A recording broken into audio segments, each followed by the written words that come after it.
Hello, I'm Nida Bolak.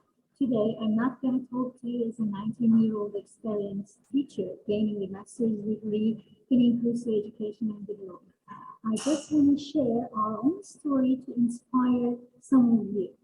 Most people, of course, I'm not talking about only the people with Down syndrome.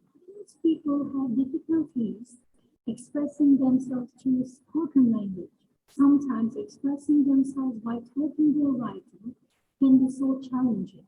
In these situations, we need to find other ways to express ourselves through something, such as painting, making something, or designing. Making something with artistic expression can have a very positive effect on the lives of people in this condition. Luckily, as you notice, the creative talents of people with Down syndrome are being increasingly recognized these days. And I'm sure during this Congress, we will witness much more amazing success stories. But first, let me tell our story on how we were aware of the healing effect of recycled wood and how we experienced it, and now how we practice it for the sake of people who need an alternative way to feel that they are making something good to renew and reinvent themselves.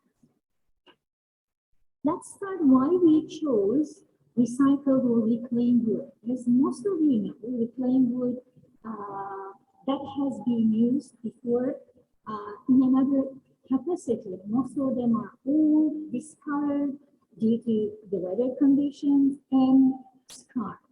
Some people do not want to work with them, even they do not touch any of them, as they think they are unworkable anymore, useless, no good, or not worth it.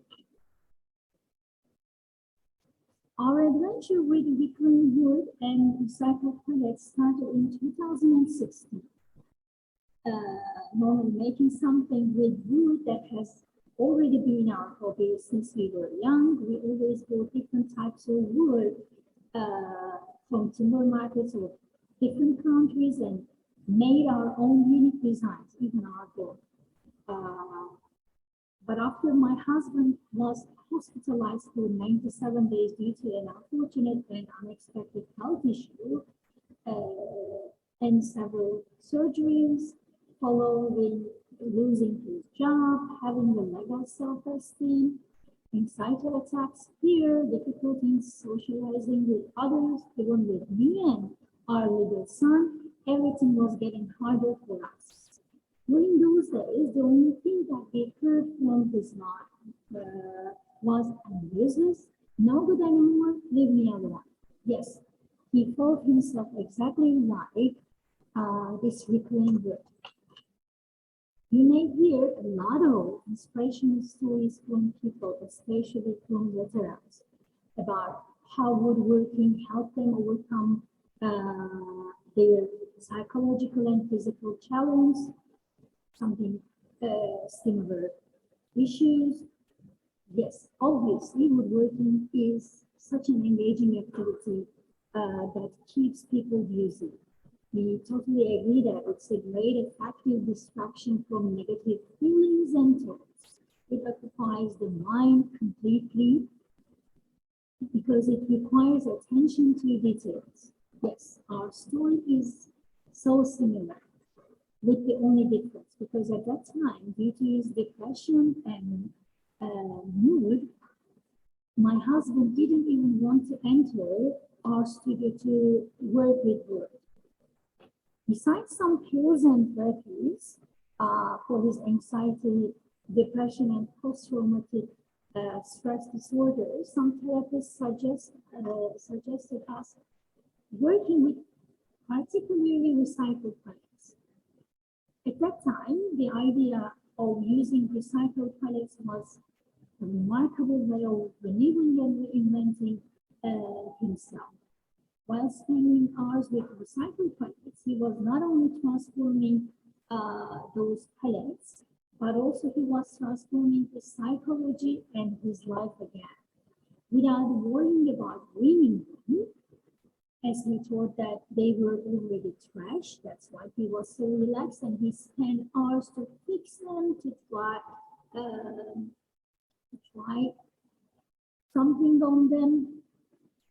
First, we started sanding with recycled pellets. As you know, sanding the wood makes it more pleasing to touch. Sanding helps him smooth out his rough edges as well. The more sanding made him more accessible, because when he removed harsh angles or turns, the result became more smooth for both, for the wood and himself as well. After sanding patiently for hours and days, he started rediscovering not only the beauty and purpose of wooden pieces, but also his beauty, purpose, and health. One post on interest inspired him, and he wanted to use all those cleaned and sanded pellets to make it townhouse decor. The more people loved his work and designs, the more encouraged he was. He designed more than 150 townhouses and sold them around the world in 2 years. The recovery period took nearly 2 years, and we did a great job during that period. Yes, that suggestion really worked for us. Now we are here in Dubai. We are so proud of what we are doing and where we are. Besides our designing and making, as Nida Woodwork, we try to convey our experiences to other people in order to help and inspire them. We provide authentic, real experiences through hands-on learning. We tailor workshops according to requirements.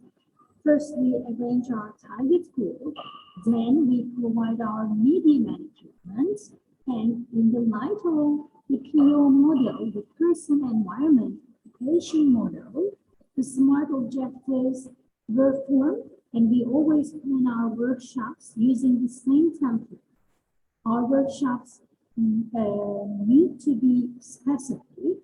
That's why we want to create a unique, unforgettable, and meaningful experience to leave a mark on participants' lives. It needs to be measurable, and throughout the project, the participants are aware of their can-do and I-feel mindset while completing each step.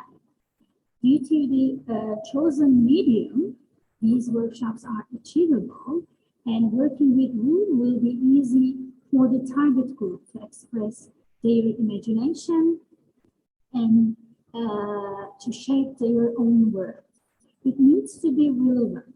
So, as working with the wood, they need to engage themselves in the project by discovering the wood sections, flat edges to angle pieces, making joints, painting, and working on how to make their own models stand up. It needs to be time limited. We try to teach time management to our participants. We put some due dates in order to finish and in order to display their projects.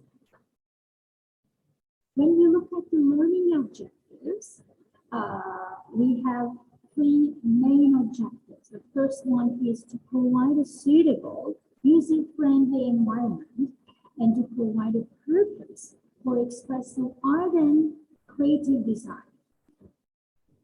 They need to create hands and minds working together activities, and we need to encourage them to express their imagination and to solve problems. They need to use their strength and coordination while creating their designs. When we check the expected outcomes, we are expecting to get a sense of purpose. At the end of the workshop, they will be able to use hand-eye coordination, integrating senses such as sound of wheels and sanding, feel and smell of wood. They are getting sense of pride and accomplishment after creating something and being a part of an event. When you check some captures from our workshops, we strongly believe that doing something outside your world and being in another community makes you feel good. People with Down syndrome deserve the chance to try, learn, and succeed too. This can happen through making something with artistic expression. And while working with wood, we try to give them this opportunity to explore different textures, smells, and styles. It is a great chance to explore the world around them. And there is really there's something really special about woodwork, and it is so different from the other activities.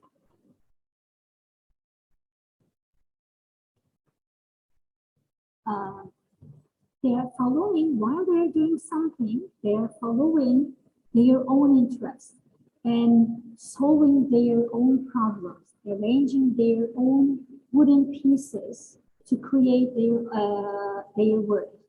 All the exploration and experiments become more meaningful when led by participants. We never force them to make the same thing during the workshop. We just let them think, create, and design something. A design involves defining the task, making a plan of action, deciding how to produce as the work evolves. The practical skills and craft transform the designs into things. We are aiming to develop participants' knowledge of construction at the same time during the woodwork processes. From discovering the wood sections, they try to learn how to make joints stronger, or the most important thing, at the end, they try to think about how to make their models stand up on their own. And we try to encourage them to try. We believe that the more they try and practice, the more they become artists, designers, makers, and sculptors. I hope these captures or these ideas help you to think about it a bit different. Thank you for listening. Have a nice day.